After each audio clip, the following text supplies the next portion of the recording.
Welcome to Rudra cooking. இன்றைக்கி நம்ம ருத்ரா குக்கிங்கில் ஹெல்த்தியான குழிப்பணியாரம் செய்ய போகிறோம். அந்த குழிப்பணியாரம் எப்படி சேர்த்து நம்ம வீடியோக்குள்ளே போய் பார்க்குறதுக்கு முன்னாடி நம்ம சேனலை சப்ஸ்கிரைப் பண்ணிக்கோங்க, சமையல் பண்ணுங்கள், ரொம்ப ரொம்ப சந்தோஷமாக இருங்க. இந்த வீடியோ உங்களுக்கு பிடிச்சிருந்தா உங்கள் ஃபேமிலி அண்டு ஃப்ரெண்ட்ஸுக்கு ஷேர் பண்ணுங்கள். இப்போ வாங்க வீடியோக்குள்ளே போயிட்டு குழிப்பணியாரம் எப்படி செய்யறதுன்னு பார்க்கலாம்.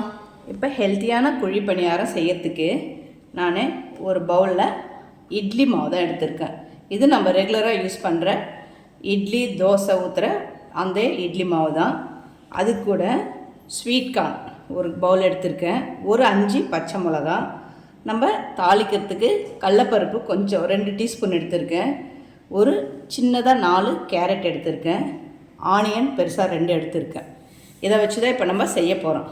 முதல்ல இந்த கேரட்டு ஆனியனை நம்ம நல்லா சாப் பண்ணிக்கலாம். இந்த மாதிரி சாப்பரில் போட்டால் நல்லா பொடியாக கிடைக்கும். இதே மாதிரி ஆனியனு பச்சை மிளகா இது எல்லாத்தையுமே இந்த மாதிரி சாப்பரில் போட்டு நல்லா பொடியாக்கிக்கலாம். நம்ம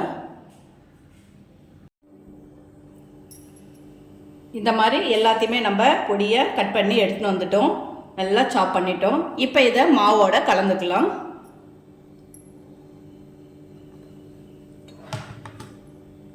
நம்ம சாப் பண்ணி வச்சிருக்கிற கேரட், கார்ன்,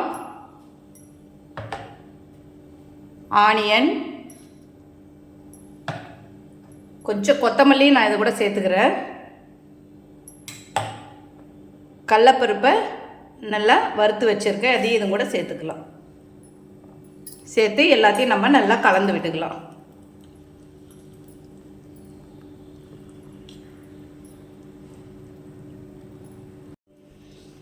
நம்ம மாவில் ஆல்ரெடி நம்ம உப்பு போட்டு வச்சுருக்கோம். ஆனால் இப்போ இந்த காயெல்லாம் சேர்த்ததால உப்பு கொஞ்சம் போதாது, அதனால் கொஞ்சம் உப்பையும் சேர்த்துக்கலாம். தேவையான அளவு உப்பு போட்டுக்கலாம். உப்பு போட்டு எல்லாத்தையுமே நல்லா கலந்து விட்டுக்கலாம். இப்போ நம்ம குழிப்பணியாரம் செய்யறதுக்கான மாவு ரெடி ஆயிடுச்சு. இப்போ நம்ம இதை குழிப்பணியாரமாக செஞ்சு எடுத்துக்கலாம். குழிப்பணியாரம் செய்யறதுக்கு நான் இப்போ குழிப்பணியாரம் பேன் எடுத்திருக்கேன். இதில் முதல்ல ஆயில் அப்ளை பண்ணிக்கலாம்.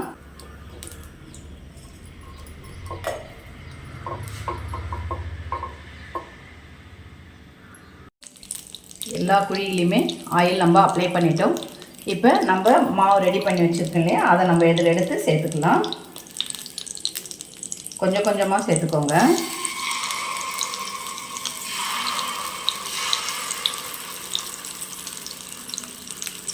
இது சாப்பிடும்போது அவ்வளோ டேஸ்ட்டாக இருக்கும். குழந்தைங்க விரும்பி சாப்பிடுவாங்க, ஏன்னா ஹெல்த்தியாகவும் இருக்கும். சில குழந்தைங்க காய்கறி சாப்பிட மாட்டாங்க, இந்த கார்ன் சாப்பிட மாட்டாங்க. அந்த மாதிரி சாப்பிடாத குழந்தைங்களுக்கு இந்த மாதிரி செஞ்சு கொடுத்தா விரும்பி சாப்பிடுவாங்க. இது காலையில் டிஃபனாக சாப்பிட்லாம், இல்லை குழந்தைங்களுக்கு லஞ்ச் பாக்ஸில் கூட இதை கொடுத்து அனுப்பலாம். இந்த மாதிரி நம்ம ஊற்றின பிறகு இதை ஒரு மூடி போட்டு மூடி வச்சிடலாம்.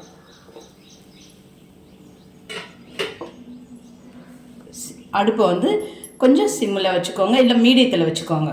நல்லா ஃபுல்லாக வச்சிங்கன்னா கருகிடும். இது ஒரு 5 நிமிஷம் அப்படியே நல்லா வேகட்டும்.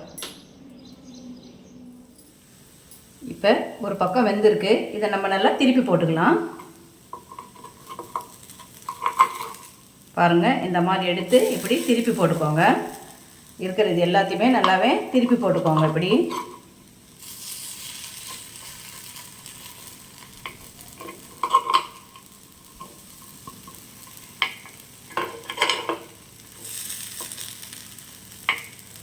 இப்போ நம்ம நல்லா திருப்பி போட்டுக்கிட்டோம்னா இந்த பக்கமும் நல்லா வேகட்டும்.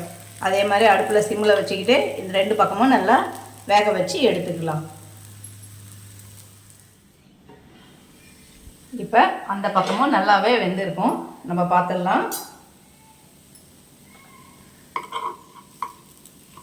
2 பக்கமே சூப்பராக வெந்துடுச்சு. பாருங்கள், ஹெல்த்தியான குழிப்பணியாரம் ரெடி ஆயிடுச்சு.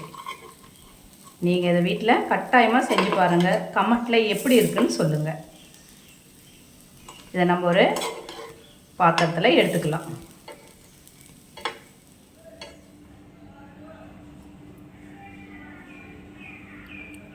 ருசியான ஹெல்த்தியான குழி பணியாரம் ரெடி ஆயிடுச்சு. நீங்களும் இதை வீட்டில் ட்ரை பண்ணி பாருங்கள். மறக்காமல் நம்ம சேனலை சப்ஸ்கிரைப் பண்ணிக்கோங்க. சமையல் பண்ணுங்கள். ரொம்ப ரொம்ப சந்தோஷமாக இருங்க. உங்கள் ஃபேமிலி அண்டு ஃப்ரெண்ட்ஸுக்கு ஷேர் பண்ணுங்கள். நன்றி, வணக்கம்.